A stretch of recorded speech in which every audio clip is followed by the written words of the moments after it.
Sob a proteção de Deus e os cuidados técnicos do professor Mário Vitor, este é mais um programa Atentos. Solta a vinheta. O encontro hoje é especial. Estou com Maria Luísa Santos para falar um pouco sobre o conflito entre a liberdade e a necessidade de controle ou moderação de conteúdo nas redes sociais. Seja bem-vinda, Malu. Obrigada, Nicásio. Esse tema é particularmente interessante, na minha opinião. Na última segunda-feira, dia 6, o presidente da República, ele editou uma medida provisória, a medida provisória 1068, que alterou alguns dispositivos da Lei de Direitos Autorais e do Marco Civil da Internet, que são duas normativas, no âmbito nacional que têm relevância, diante desses temas que Nicásio bem citou.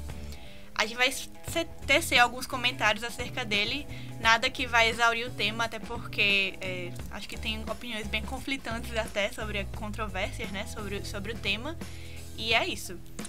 Hoje a gente está nesse momento aqui, né, Malu, tentando colocar uma luz nesse debate, que é muito complexo. Sim. E que envolve aí algo que já é muito comum no dia a dia das pessoas, que são as redes sociais, né?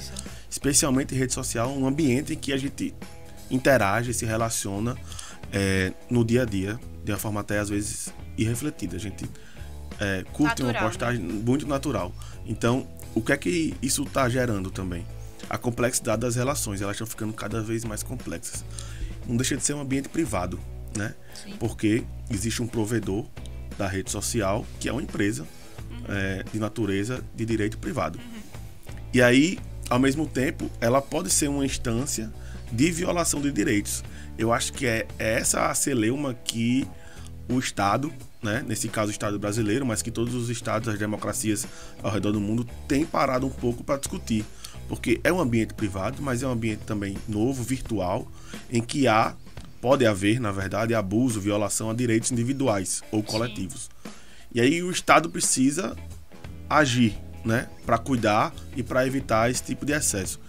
E é justamente nessa onda que vem o Marco Civil da Internet, como você bem pontuou, a Lei Carolina Dickmann, que foi uma lei antiga, né, até antes de tudo isso, definindo critérios para vazamento de imagens, etc., constituindo crimes, inclusive, Sim. a respeito. Tem recentemente a Lei Geral de Proteção Sim. de Dados. Tudo isso vem dentro de um grande guarda-chuva, que é o direito digital, né?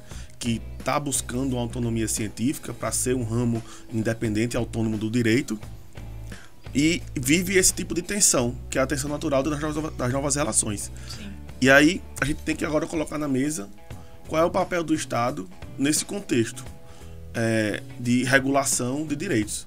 Será que é o lugar do judiciário? Será que é o lugar do executivo? Eu não sei se você já parou para pensar sobre isso.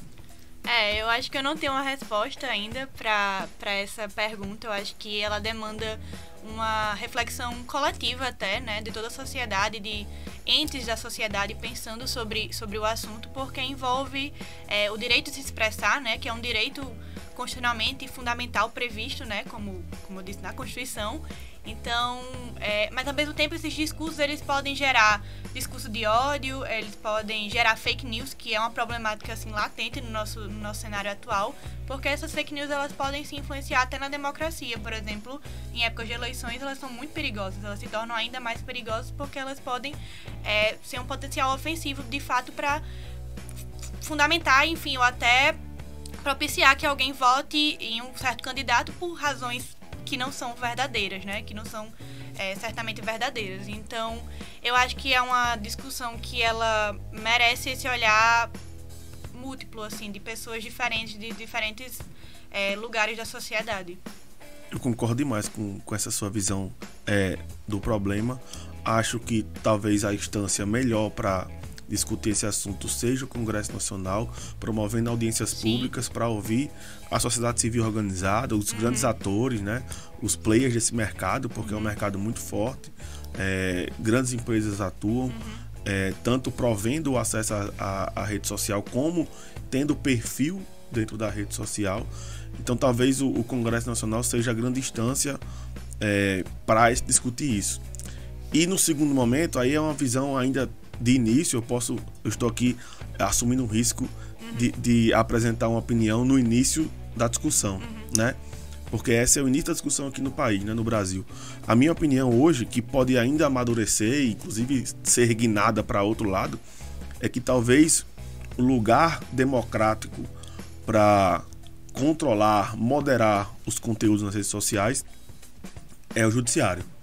O judiciário como uma instância do Estado, né, um poder constituído que tem como função típica entregar a jurisdição e controlar abusos, excessos ou ameaças a direitos.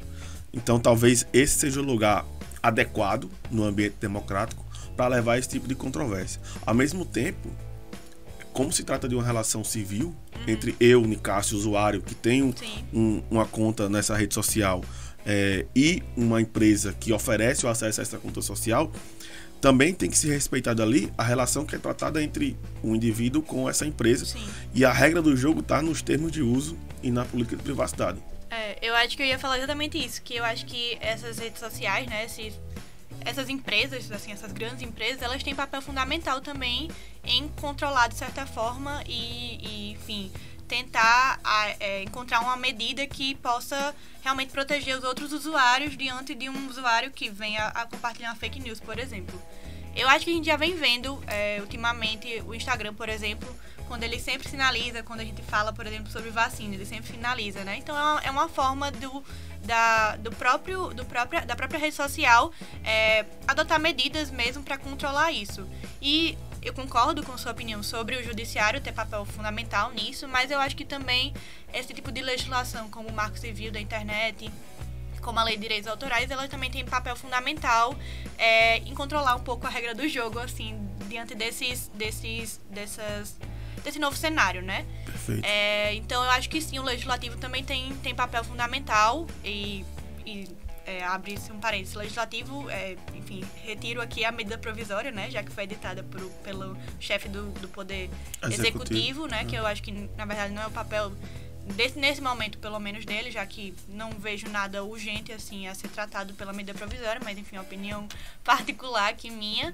E, acredito que eu acho que o legislativo tem esse papel também de sempre inovar, deixar a legislação compatível com o que a gente está vendo na sociedade, né? Assim, ela está consoante mesmo com o que a sociedade precisa. Eu acho que é o grande desafio do poder legislativo conseguir manter essa adesão à realidade, Sim. já que hoje a complexidade das relações estão avançando de uma forma muito rápida, né? Sim. Concordo com você também a respeito sobre o cabimento ou não da medida provisória. Acho que não tem nem relevância nem urgência. Podia ser enviado por meio do projeto de lei Sim. a ser processado no trâmite natural do processo legislativo. E acho que isso foi um pouco atropelado. Tanto é que alguns partidos e entidades já entraram com uma medida no Supremo Tribunal Federal. A própria PGR também requereu a suspensão da eficácia da medida provisória diante justamente dessa crítica que nós estamos fazendo. Mas, independente disso, eu acho que a reflexão Sim. foi colocada para o debate público, né? Para a audiência da sociedade. E isso foi importante, eu acho. Sim. Porque o período eleitoral, o período de pandemia, tudo Sim. isso... pandemia é muito importante esse período também. Pois é, e tudo isso gera controvérsias a respeito de notícias sobre saúde ou sobre questões que envolvem candidatos. E... naturalmente, por ser um ambiente acessível a todos, influencia a tomada de decisão. Sim.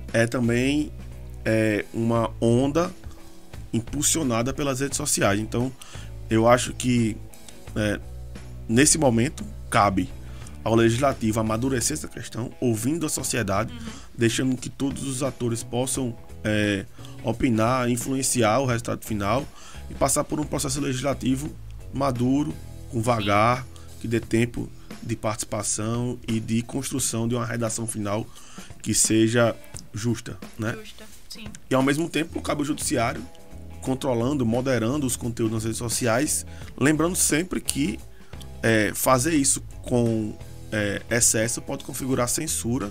Eu acho que é isso. Na verdade, é uma linha tênue, né, entre o Estado intervir, porque a gente está tratando aqui de discursos que podem até ofender a democracia, e por outro lado temos os usuários que apenas querem exercer seu direito, né, de se manifestar, e que é um direito fundamental. Perfeito, Malu. Como você bem disse no início, contextualizando, a gente não tinha nenhuma proposta de encerrar o tema, de exaurir o debate. Então, deixamos aqui no final um convite para que você acompanhe nossa página. Toda quarta-feira, às 10 horas da manhã, tem vídeo novo. Siga o canal, curta, compartilhe com seus amigos e amigas e deixe aqui um comentário dizendo o que é que você acha sobre esse conflito entre liberdade e a necessidade de moderação do conteúdo nas redes sociais. Então deixamos nosso abraço, convidando para que você siga nos acompanhando toda semana, quarta-feira às 10 horas. A gente tem um horário marcado para nos encontrar aqui no YouTube e nos agregadores de podcast. Agradecemos a audiência e tchauzinho!